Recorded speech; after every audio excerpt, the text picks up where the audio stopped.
आज सत्ता की शुरुआत लेकिन उस खबर से जिस पर दिल्ली से लेकर मॉस्को और वॉशिंगटन से लेकर इस्लामाबाद तक की नजर है। यह खबर है रूस के राष्ट्रपति व्लादिमीर पुतिन की भारत यात्रा की, जिसकी तारीख अब फिक्स हो चुकी है। व्लादिमीर पुतिन 2 दिन के दौरे पर 4 दिसंबर को दिल्ली आएंगे, जहां वो प्रधानमंत्री नरेंद्र मोदी से मुलाकात करेंगे। इस मुलाकात के बारे में ये कहा जा रहा है कि ये 2 दोस्तों की वर्ल्ड ऑर्डर बदल देने वाली मुलाकात होगी। इस मुलाकात से अमेरिकी राष्ट्रपति ट्रंप को कूटनीतिक करंट लगना तय है। वैसे पुतिन के भारत दौरे की खबर से धड़कनें तो पाकिस्तान की भी बढ़ी हुई हैं, लेकिन असली दर्द ट्रंप को होगा, क्योंकि वो भारत और रूस की दोस्ती को तोड़ना चाहते हैं। लेकिन अब भारत और रूस मिलकर दोस्ती की नई कहानी लिख रहे हैं। दोस्ती की इसी कहानी का अगला चैप्टर आज से ठीक 5 दिन के बाद 4 दिसंबर को लिखा जाएगा, जब रूस के राष्ट्रपति व्लादिमीर पुतिन भारत के खास मेहमान होंगे। वो पीएम मोदी के निमंत्रण पर ही 23वें रूस भारत समिट में मुख्य अतिथि होंगे। राष्ट्रपति द्रौपदी मुर्मू पुतिन के सम्मान में डिनर होस्ट करेंगी। भारत रूस की दोस्ती में इस कूटनीतिक और ऐतिहासिक परंपरा को दुनिया देखेगी, क्योंकि इस दोस्ती को पिछले कुछ महीनों से दुनिया की नजर है। अमेरिकी राष्ट्रपति ट्रंप ने तो इस दोस्ती को तोड़ने के लिए हर मुमकिन कोशिश की। रूस से कारोबार का बहाना बनाकर भारत पर अतिरिक्त टैरिफ लगाया। ट्रंप ने सीधे सीधे भारत को रूस से कारोबार बंद करने की चेतावनी दी, लेकिन टैरिफ लगाने के बाद भी भारत नहीं झुका। भारत ने लगातार रूस से अच्छे संबंध बनाए रखे। यूक्रेन युद्ध को लेकर रूस दुनिया के कई देशों से आलोचना, प्रतिबंध का सामना करता रहा है। भारत का स्टैंड संतुलित और रणनीतिक रहा है, ये पुतिन भी समझते हैं। इसीलिए वो भारत की लगातार तारीफ करते रहे हैं।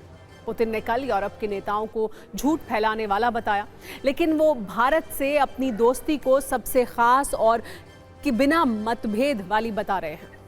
पुतिन ने यूरोप के नेताओं को हथियार कंपनियों के तलवे चाटने वाला कहा, तो भारत को अपना सबसे विश्वसनीय दोस्त।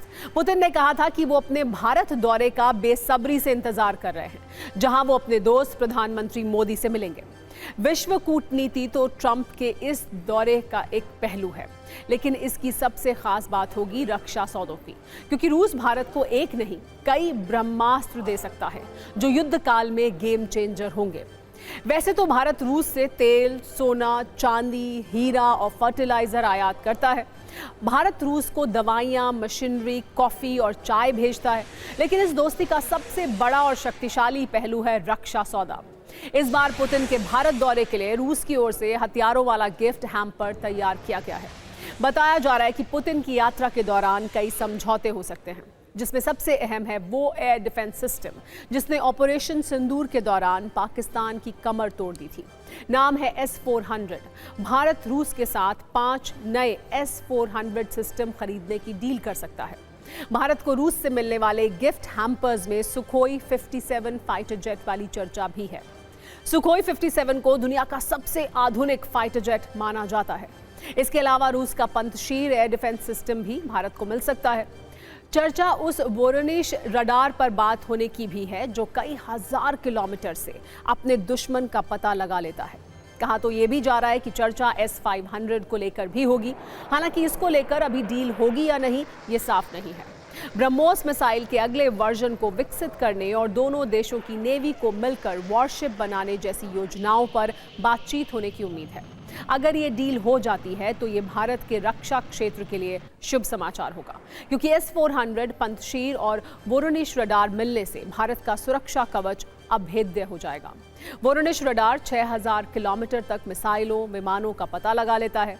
कम दूरी का मिसाइल डिफेंस सिस्टम पंतशीर दुश्मन के ड्रोन गिराने में माहिर है। S-400 का प्रचंड रूप पाकिस्तान ने ऑपरेशन सिंदूर के समय करीब से देखा है। S-400 की मिसाइल ने पाकिस्तान के एक साथ 36 टारगेट को नष्ट किया था। F-16 फाइटर की निगरानी करने वाले एवाक्स को भी तबाह किया था।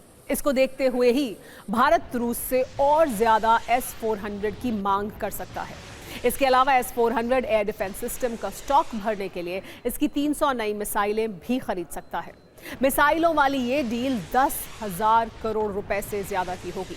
पाकिस्तान ने जब से खबर सुनी है, वहां हड़कंप है। आपको पाकिस्तान की मीडिया का S-400 वाला खौफ देखना चाहिए।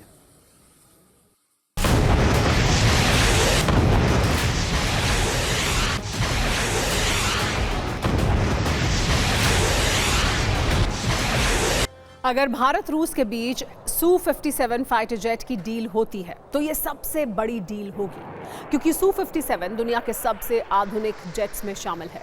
भारत के पास अभी तक 5वीं पीढ़ी का स्टेल्थ फाइटर जेट नहीं है। ऐसे में Su-57 इस कमी को पूरा कर सकता है। दुश्मन के रडार के लिए इस फाइटर जेट को पकड़ पाना करीब करीब नामुमकिन है। Su-57 2500 यानी 2500 किलोमीटर प्रति घंटा तक की रफ्तार से 20,000 मीटर तक की ऊंचाई तक उड़ान भरने में सक्षम है। इसकी ऑपरेशनल रेंज 5500 किलोमीटर से भी ज्यादा है। ये जेट 10,000 किलोग्राम के आधुनिक हथियारों से लैस होकर तबाही मचा सकता है। इतना ही नहीं, ये परमाणु हथियार ले जाने में सक्षम है। रूस पिछले काफी वक्त से इसे भारत को बेचने की कोशिश कर रहा है।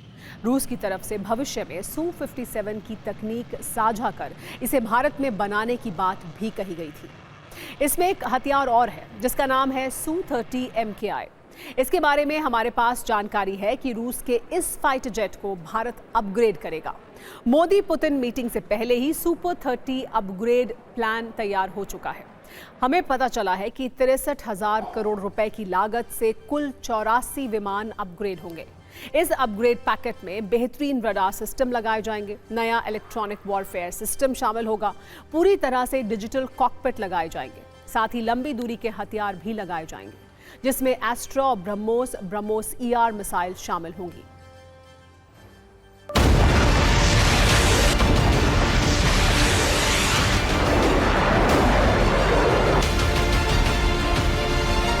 प्रेसिडेंट पुतिन के न्यू दिल्ली दौरे के दौरान एक बहुत बड़ी एक्सपेक्टेंसी है कि हम मिनी न्यूक्लियर प्लांट्स को भी रशिया से ले पाएं, क्योंकि मिनी न्यूक्लियर प्लांट्स हमें एनर्जी के पॉइंट ऑफ व्यू से एक बहुत बड़ा एडवांटेज देता है और एनर्जी नीड इंडिया की बहुत भारी भरकम है।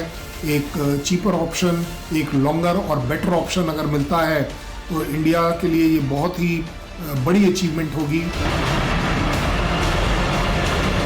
यूएस के लिए एक बहुत बड़ी टेंशन है, क्योंकि यूएस इंडिया को एक डिफरेंट तरीके से देखता है। वो उसे अपने पाले में देखना चाहता है और इस समय वो रशिया के पाले में हमें देखता है। सो वहाँ एक तरीके की टेंशन यूएस को है और मैं चाहूँगा कि उनको होनी भी चाहिए, क्योंकि जहाँ तक पाले की बात आती है तो हम किसी के पाले में नहीं है, बट हम यूएस के पाले में कभी नहीं जाएंगे।